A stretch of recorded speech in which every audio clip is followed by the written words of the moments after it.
Hey, good afternoon, peeps. How y'all doing? Welcome back to Life of Us, and I'm just doing a recap for today on all the custom heroes that we've built for the Dungeons and Dragons Adventure Board Game since, well, 2019, I think it was when I started building my custom heroes. Um, yeah, there's about 20 of them since then, ranging from dwarves to elves, humans. I've got a halfling as well, and different classes as well. We've got wizards, vigilantes, which is new, warriors, forge masters, paladins, monks, pirates, clerics. You name it. I think I have built my fair share of heroes for the D&D game for now, and I probably will not be touchwood be building any more heroes, custom builds for some time. Actually, hope to play all of these in a future campaign, or have some of my players play all of these in a future campaign. Play a combination of them in a much larger extended future campaign.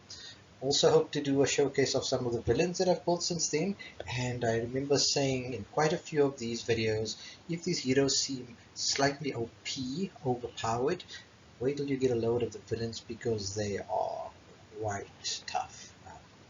Definitely higher levels needed in order to defeat these guys, and that's how I like my games. I like it with a little bit of toughness and a little bit of challenge to it, as opposed to medium easy. I prefer harder. Not brutally hard to the point of becoming frustrating, but somewhere in between. Cool, so I thought I'd take um, today's episode just to go through all of the different builds that I've done in a nutshell, look at them and just do a recap of all of them. And there have been quite a few, as you can see. So let's hop on to the next slide and have a look as we go through a trip down memory lane of custom builds. Okay, so the very first character I built was a druid character, which I actually built to play for myself at the time. We had a regular gaming group going. We were playing D&D twice a month, once a month, sometimes more. Um, we were playing through Ravenloft, Shardlin, and Drizzt, and doing combinations of the games, and built a custom campaign called the Ruin of Nimba campaign, and this druid was my go-to character. He's had several iterations since then. I've changed some of his base abilities that he had at the time. So if you go into my blog and look at the older builds of this character, you'll see how much he's changed since then. But I wanted a character that could kind of wild shape into a wolf, and this was where this ability came from. That's Eldred, my druid build, and my very first custom build. Next up, I did a necromancer build, which was for a friend of mine who played Diablo 2, I think it was, and his build in Diablo 2 was a necromancer. And he really wanted a necromancer with necrotic powers that could summon undead things, and this is where Loth came in. Quite like the character as well. He's got some really cool abilities. The actual base ability and base build of this character comes directly off Board Game Geek, but I've made changes and customized it a little bit as I went along. Third up, I wanted to do a Paladin build, and this is where the concept of Ulfric Stormhammer came in. My Dwarf Paladin with a giant mighty hammer called Stormhammer. He has some cool abilities with the forms of stances, which gives him, I think, 2 extra utility powers. So he gets 4 class utilities and all these really cool righteous stances, which allows him to deal out a world of damage. He can also throw his hammer at enemies, which is freaking cool. He has to go pick it up afterwards because it doesn't come back like Thor, but all in all, a fantastic character to play with and to build. And I've had good feedback because I've actually had him played at my game before. Kesut Khaled, that was my next character that I built. An assassin build which hasn't really seen much gameplay apart from my trial play through him. Surprisingly, I thought he'd be the go-to guy for most of the gaming campaigns and gaming nights that I've had, because his base ability allows him to shadow phage, to blend into the darkness and make him not the closest hero for monster attacks. So I was quite surprised that he hasn't gotten that much gameplay, but we'll see. post-COVID-19 when we do start our gaming group again, whether Fesud Khaled will be making a comeback. Eladrian, the Elven Mage. So Eladrian was actually one of the earlier builds that I did, but I did him quite differently for the Ruin of Nimba campaign, and this is a complete remaster of that build. In that build, he was summoning elements. In this build, he kind of embodies those elements. So you have different spheres that you can start off with, and you can choose which sphere you want to play first. The idea behind it is that you play a certain sphere for a certain time and then switch between them.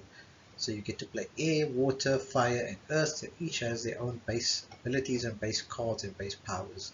And really powerful character. Doesn't level up to level 3 and 4 because of his unique build and how he's been constructed. But I'm quite eager to see him hit the gaming table sometime soon.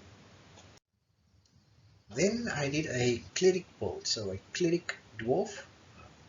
Not uncommon, we've already got one of those in the form of Thorgrim from not Wrath of Bashardan, from Castle Ravenloft, but this is a female cleric with unique ability to control and harness the power of fire, sacred fire. So you get the sacred fire tokens, or I use the sacred fire miniatures from the Hellboy board game, or fire miniatures from the Hellboy board game to represent her sacred fire. And she gets to move them around and burn things. Pyrotechnic cleric dwarf. That is Aliri's Iron House. Then the next build, keeping in with the dwarf theme, because I really wanted to build a strong dwarven party to take down a big giant dragon, or maybe go down into some mines and fight a giant Balrog, or Baelor in the case of D&D. And this is where the idea of Dameron Runestone came in, my Dwarven Forge Master. I wanted a character that could actually build their own, construct their own weapons, instead of relying on what was pre-constructed in the deck for at-wills and dailies, but actually construct their own weapons based on forging, not use the treasure that you would pick up, the items that were in the treasure deck for these games.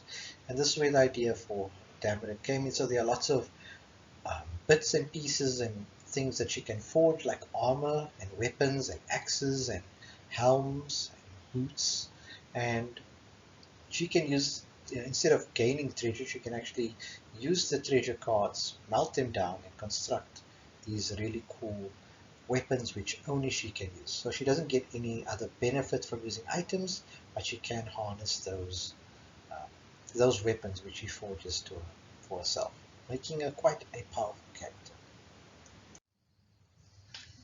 Then we've got Halmir Warhammer, our Dwarven Battlemaster, and this is a fairly standard fighter build, I would say. He's got a very high AC, a very high HP, and he just loves getting upfront and personal with monsters. Yeah, that's all that I can say for Halmir. He's a really powerful, badass dwarf. Now, he's also trained most of the other dwarves, so he's a veteran dwarf battlemaster. Then the right hand of the king was Halmir, and the king himself is Baron Ironcloak, the dwarf paladin king. I thought adding in the dwarf king into the mix would make things interesting, particularly if you're driving a certain narrative. And having the king inside your party, and who doesn't want the dwarven king in their party? He also introduced a new mechanic called Cowardly, which means that monsters don't activate at the dice roll, so when you roll less than 11 they don't activate. He's very powerful in terms of his base stats and his base abilities. I mean, an AC of 18 and HP of 10, and for this reason he doesn't level up to levels 3 and 4, he's only got the first and the second level. Great at-wills, great daily powers, lots of aura generating powers. Just the fact that he's there already boosts the morale of all the dwarves, and they gain either AC or advantage on their attacks, on the dice rolls. Okay, then we're stepping away from the dwarven side of things now and looking at some elven builds. We've got Vishara and Adira. So these two work together in tandem. It's a single character build, and you get to switch between the two by rolling these dice that we see over here in the bottom left corner. They actually come from the Ninja Dice board game, or party game. It's not really a board game, little game, mini game, um, which you can use, but if you don't have to use it, you could use any six-sided die to denote the face that you roll, and you get to switch between these characters. It does come at a cost, so if you roll this little thingy over here, generally a bad thing because that means another monster spawns. But if you roll this here, this two figures means the double dragon, meaning you could play both characters in that turn. So there's a lot of synergy between the two characters in how they play. One attacks from the shadows, the other one a bit more upfront. And yeah, this was a build that I found quite interesting and very eager to see how it plays on my table. Then we've got our Elven Pirate, the Lady Darkwater, and she's fairly unique in the fact that she's got this, like we had with the Ring of Winter and the Ranger character from, I think it was Artus Kimber from Tomb of Annihilation. He gets to choose 2 daily powers from the Ring of Winter deck. In this case, we've got our Elven Pirate, and her base ability allows her to take 2 extra daily powers from the Darkwater deck. And the Darkwater deck's got some really interesting cards. For instance, you can summon Giant Octopus or Octopussy. You've also got cards doing things like up is down, and lots of references to pirate lore here and there. Cool character. I think a fun character to play with all the different mechanics that are in play with this character. And she could betray you though because she is a pirate. Malakazam! That was my Halfling mesmerist build. Malakazam was a really fun character to build. I wanted a little Halfling character build. I managed to get my hands on some Pathfinder minis at a gaming store abroad. I thought, let's do some builds for these guys. So he has this ability. Doesn't really do much damage in terms of fighter, but he does mesmerize monsters, and he introduced the concept of mesmerized, which meant that monsters who are mesmerized go and attack other monsters. So you have control of those monsters for a certain turn, and that was the build that I had in mind for him. He also has some really cool additional abilities like summoning allies like the Mr. Sandman and a few other things. That is Malakazam, the Halfling mesmerist. Okay, then we've got a monk duelist which I've built. Fairly standard, except for the fact that he also uses special dice rolls, which you call the Renshu dice, and those Renshu dice are also from the Dice Masters game. And if you don't have the Dice Masters game, just use 6-sided die.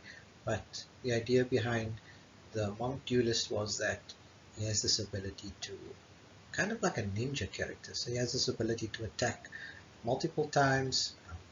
You also could use the dice roll at the start of your game. Determines what extra buffering you get to your character. So for the one like the mind key that allows you to kind of move through walls like a ninja would, or invisibility, so you're no longer the closest hero when enemies attack, or flying star, a ninja to boost your attacks or attack adjacent monsters. That was my monk duelist build. He pairs in conjunction with the human monk build, and that's Chin Tiger Paw Han. That was his brother that we saw before this. This one is also very much a fighter character, but instead of rolling a dice for boosting your certain ninja type abilities, this one is all about channeling energy. So you roll a action die from the Dice Masters game, as we see over here in the bottom right corner here. And if you don't have these, I mean, you could pick these up for, I think, fairly cheap, under $20 in South Africa. I think it would be probably $1 or $2 abroad maybe. But Rolling this die at the start of your turn then determines what you do, and you can use energy to do other things to boost your cards. So um, for instance, if you look at his at will here, it's got a 5 with an asterisk, so depending on how you spend that energy, you could boost the attack even more, which is quite cool.